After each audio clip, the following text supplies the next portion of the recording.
Welcome to Deep Dive, a sort of personal project that I felt I had to share. I have more than 30 books in queue and probably another 30 topics that I want to learn more about. And sometimes I want to hear a summary before I invest a couple of days of deep dive. This podcast is a result of that need. With the help of some Google apps and tools, what you have here is a podcast format that is surprisingly entertaining, even if it's a bit comprehensive. For this episode, we dive into Paracelsus. The sources for this episode are Alchemy, The Art of Transformation by Paracelsus, and Paracelsus Essential Readings, selected and translated by Nicholas Goodrick-Clarke. All right, imagine for a moment a world just buzzing with secrets, hidden knowledge everywhere, just waiting to be seen. And picture going back, 5 centuries or so, a time when people were really starting to question things. And there's this figure, Paracelsus. A real challenger, not afraid to shake things up. Exactly. So welcome to the deep dive. Today we're going to try and unlock some of the core ideas of this really fascinating, sometimes pretty surprising thinker. Yeah, what makes him still so compelling, I think, is this deeply interconnected way he viewed everything. Totally. His ideas on transformation, these hidden links within nature, his, unique take on medicine. It offers a perspective that honestly can still feel fresh. It really can. So for you listening in, our mission today is to get beyond just like the basic headlines about Paracelsus. We want to really get a grip on some key concepts. We pulled from a few different places, Alchemy, The Art of Transformation, some essential readings, his own works like De Natura Rerum and Astronomia Magna. Yeah, quite a range. Think of this as us guiding you through, connecting the dots between these texts. We're hoping for some of those, aha moments. Definitely. So where should we start? I think maybe the most foundational idea for him is that relationship between the big and the small. The macrocosm and microcosm. Yes, as above, so below. Yeah. It's a phrase you hear thrown around a lot, isn't it? It is, but for Paracelsus, this wasn't just some poetic saying. It was literal, a core operating principle. He genuinely saw humanity, us, this little world inside the microcosm, As a direct meaning. as directly mirroring the huge universe out there, the macrocosm. And the detail he went into is pretty striking. It wasn't just like a loose analogy. He argued that, the universe has the 4 elements, earth, air, fire, water. Well, so does the human being. And the stars, their influence wasn't just some vague fate. No, he saw it as the source of our higher capacities. Wisdom, art, reason, that kind of thing. He actually said, there is nothing in heaven or in earth that is not also in man. Wow, that's quite a statement. It is. And it gets even more kind of detailed, doesn't it? He talked about inner stars. The inner stars of man, yes. Like celestial patterns within us, reflecting the outer stars, but different form, different material. It's like we each contain a miniature universe. Exactly. And if you connect that to his idea of the limbus, well, it adds another layer. The limbus. Right. Remind me. He basically proposed that humans, just like the great world, heaven, earth, water, air, everything, we're formed from the same basic primordial stuff. Okay. He called it lamus terrae, earth slime, essentially. So fundamentally, we're made of the same ingredients as everything All else. is the idea. We share the basic building blocks with the entire cosmos. So for you listening, this isn't just some abstract philosophy floating out there. Not at all. Paracelsus is saying your very core, your essence, is woven into the universe's fabric. Understanding yourself means understanding a piece of that huge cosmic puzzle. Which is a pretty profound thought when you stop and think about it. Definitely. Okay, so where does alchemy fit into this picture? Because people hear Paracelsus, they often think alchemy. Right, and they usually think turning lead into gold, which, yes, that was part of it. But for Paracelsus, alchemy was, it was much bigger. Bigger how? He saw it as the fundamental art of transformation, something inherent in nature itself, not just a laboratory practice. So like natural processes, change. Exactly, the constant cycle of change, how one thing breaks down to become something else. Okay. And a really key part of this for him was the idea that decay is the beginning of all birth. Decay, birth. That sounds a bit counterintuitive. Well, think about it. A seed has to rot in the ground, right? Before the new plant can sprout. He saw that breakdown as absolutely vital for new forms to emerge. He even said quite vividly, decay is the midwife of very great things. Huh. Midwife of very great things. I like that. And here's where it gets really interesting, connecting it to medicine. Okay. That alchemical idea of separating the good, the essence, from the bad, the dross, the impurities, that wasn't just for metals. He saw it as crucial for making effective medicines, and also for understanding how our own bodies work. Nature separating things out. Like digestion, maybe? Sort of, yeah. He even brought in Vulcan, the Roman god of the forge, as the symbol of this separation process, fire refining things. So alchemy becomes a model for understanding health and healing, too. Precisely. And this whole separation and transformation idea, he often explained it through his theory of the three fundamental substances. Not the four elements. No, he had his own trio: sulfur, mercury, and salt. He thought these were the underlying principles of all physical things. Okay, sulfur, mercury, salt. What did they represent? Sulfur was like the principle of burning, combustibility. Mercury was volatility, fluidity.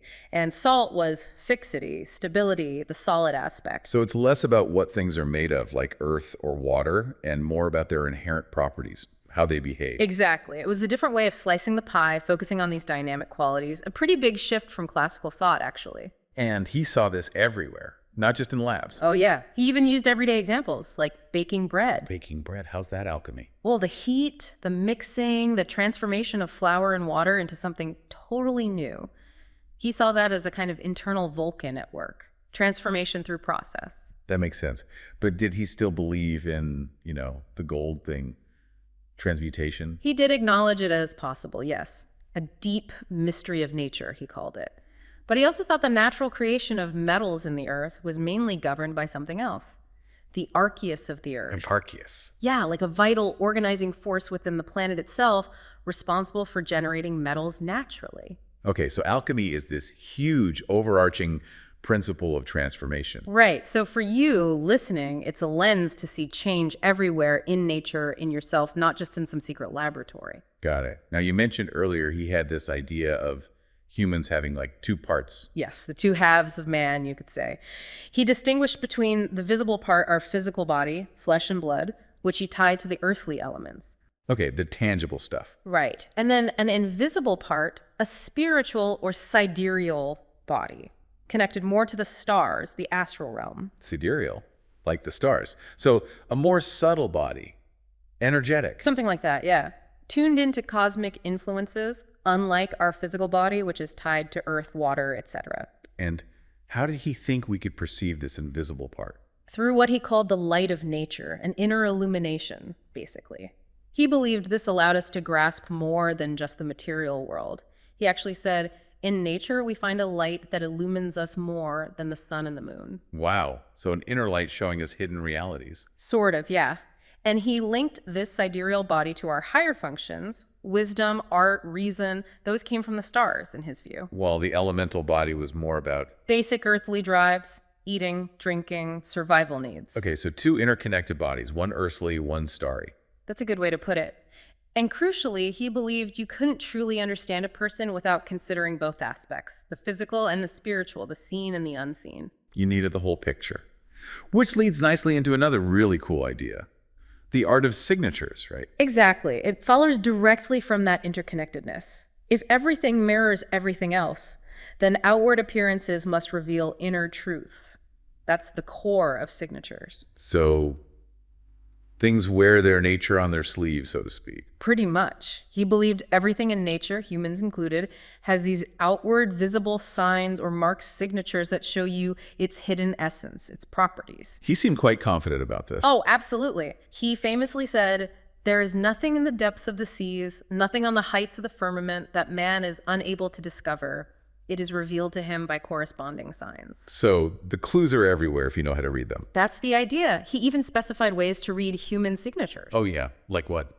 Well, there was chiromancy, looking at hands and feet, physiognomics, the face and head features, substantina, the person's overall body shape and structure, and even customs and usages, their manners, gestures, how they act. So everything about you is a potential clue to your inner nature.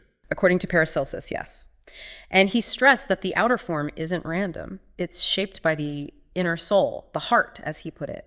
The form fits the essence, not the other way around. Which connects to that strange idea about knowing someone's true name, doesn't it? It does. The idea that if you truly understood the signatures, you could perceive someone's fundamental essence, their innate character, their true name in a sense. The universe gives us the clues. Fascinating. Okay, let's shift gears a bit. What about disease? His views were quite different from the standard thinking of his time, weren't they? Very different. Back then, it was mostly about the four humors being out of balance, right? An internal problem. Right. Bile, phlegm, blood. Paracelsus often looked outwards. He thought disease could stem from external factors. Like what? He talked about the ens austurum influences from the stars. He thought poisonous vibes from certain stars could taint the air and make people sick. So cosmic influences causing illness. That's pretty out there for the time. Definitely a departure. And then there was his concept of tartar. Tartar. Like on your teeth? Well, related concept maybe, but broader. He saw it as this residual gunk left over in the body from digesting food and drink, waste material. Okay. And he thought this tartar could build up, solidify, and cause problems like stones, sand, blockages, and different organs. So metabolic waste causing disease. Kind of a precursor idea, yeah. Sure. He even gave specific examples like residue from barley forming stones. And he connected this back to alchemy too, didn't he? He did. He talked about an alchemist inside the body, in the stomach specifically. Doing what? Its job was to separate the good, useful stuff in food from the bad, the waste, the stuff that could have become tartar. Another example of that separation principle. It really threads through everything for him. Did he have other ideas about disease origins? Yes, he also talked about spiritual diseases, the ens spiritual. Meaning? Illnesses caused not by physical things, but by, say, conflicts between spirits, or even the force of someone's negative will or imagination directed at another. Wow. And those needed spiritual remedies. That was his view. You couldn't treat a spiritual ailment with just physical medicine. Which brings us to medicine itself. How did he see the practice of healing?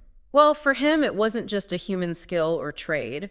It was deeply rooted in nature, and ultimately, it came from God, divine in origin. So less about old books and more about Experience, observation, learning directly from the light of nature, as he called it. Not just blindly following Galen or the other old authorities. He famously said, "Man is taught by the great world and not by man." He really didn't mind challenging the establishment, did he? Not at all. He saw himself as a reformer, pushing for a medicine based on direct experience and understanding nature's laws, including those alchemical ones. Was there anything else unusual about his view of healing? Well, he also believed in predestined times for healing. Like there was a right time for recovery within a larger divine plan. The physician helps, but the timing isn't entirely in their hands. Interesting. Okay, we should probably touch on some of his, well, stranger ideas too. Yeah. About creating life. Ah, yes, some of the more controversial bits. He did discuss human reproduction, emphasizing the need for both male and female seeds for diversity. Pretty standard there. And fetal development stages. Yeah, he outlined those two, linking them to natural timings. But then came the homunculi. Right. The theoretical possibility of creating a miniature human homunculus from putrefied male seed nurtured with human blood in specific conditions. That's definitely out there. And even artificial generation of birds through putrefaction and regeneration processes. He framed these as great secrets and miracles of nature, really pushing the known boundaries. Exploring the limits of natural philosophy, maybe? Perhaps. It shows his relentless curiosity about transformation, even in its most extreme forms. Finally, before we wrap up, he also had some pretty strong views on ethics in society, didn't he? He did, yes. He really valued honest work, actual labor, as the path to a righteous life. And wasn't keen on idleness, and especially the obsessive pursuit of wealth for its own sake. He was critical of people like merchants or usurers who, in his view, profited without contributing direct, tangible labor. reflecting some common criticisms of the time, perhaps. Very likely, yeah. Tied into religious and social ideas about just work and fair gain. Okay, so, learner, as we bring this deep dive to a close, let's just quickly recap the big threads we've pulled. We've seen this powerful idea of interconnectedness, the macrocosm reflected in the microcosm in us. Yeah, and alchemy, not just as gold making, but as this fundamental force of transformation everywhere in nature. Decay leading to birth. The importance of seeing both sides of ourselves, the visible elemental body and the invisible sidereal body, perceived through the light of nature. And how everything bears signatures, outward clues to inner essence if we learn how to read them. Plus, his unique take on disease coming from external influences, tartar and even spiritual causes. And medicine as part of nature, learned through experience, ultimately divine. Right. When you put it all together, you get this picture of a thinker who, yeah, he was a product of the 16th century, but he was wrestling with huge questions about our place in the universe, about hidden realities, questions that still resonate, really. Absolutely. And that brings us to a final thought, something for you to ponder. Given Paracelsus's intense focus on that light of nature, on hidden connections and signatures, what signatures might we be missing today? In our world, so full of technology, data, the easily measured, are we maybe overlooking deeper truths, things revealed in more subtle ways, the kinds of things Paracelsus urged people to look for? It makes you think about our own connection or maybe disconnection from the natural world, doesn't it? And maybe from our own inner lives, too. It really does. So if any of this sparks something for you today, learner, we really hope you'll dig deeper. Look into Paracelsus's own writings or explore some of the work analyzing his complex and fascinating ideas. There's definitely a whole world there to explore.